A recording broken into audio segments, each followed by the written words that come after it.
Hello viewers, welcome to my channel. இன்னைக்கான வீடியோவில் மீன்கள் முத்தமிடுமா அப்படிங்கிறது தான் வந்து பார்க்க போகிறோம். வீடியோக்குள்ளே போகிறதுக்கு முன்னாடி, முத்தம் ஒன்றும் காமம் அல்ல, காதல் மட்டுமே, ஆபாசமும் கிடையாது, ஆபாசம் தவிர்ப்போம் ஃப்ரெண்ட்ஸ். இந்த வீடியோ எஜுகேஷனல் அப்புறம் வந்து என்டர்டைன்மெண்ட் பர்பஸ்க்காக மட்டும்தான். ஸோ வீடியோ ஸ்கிப் பண்ணாமல் கடைசி வரைக்கும் பாருங்கள். வாங்க வீடியோக்குள்ளே போகலாம். மீன்கள் முத்தமிடுமா கேள்விக்கான பதில் எஸ். கிஸ்ஸிங் கௌராமி அப்படின்னு சொல்லிட்டு ஒரு வகையான மீன் இருக்கு. அது வந்து ஆண் பெண் வந்து முத்தமிட்டுக்கும்.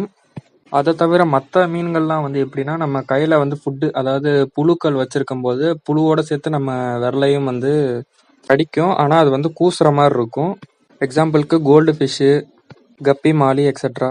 கால்களுக்கு வந்து ஃபிஷ் பெடிக்யூர், காராருஃபா அப்படின்னு சொல்லுவாங்க. அந்த மீன்கள் வந்து காலில் இருக்க டெட் செல்ஸை சாப்பிடும்போது அதுவும் ஒரு வகையான கூச்சம் வந்து ஏற்படுத்தும். பிளவரான் வந்து எடுத்துக்கிட்டிங்கன்னா அது முத்தமிடாது, கடிச்சு வச்சிரும் ரெண்டு மீன்களுமே.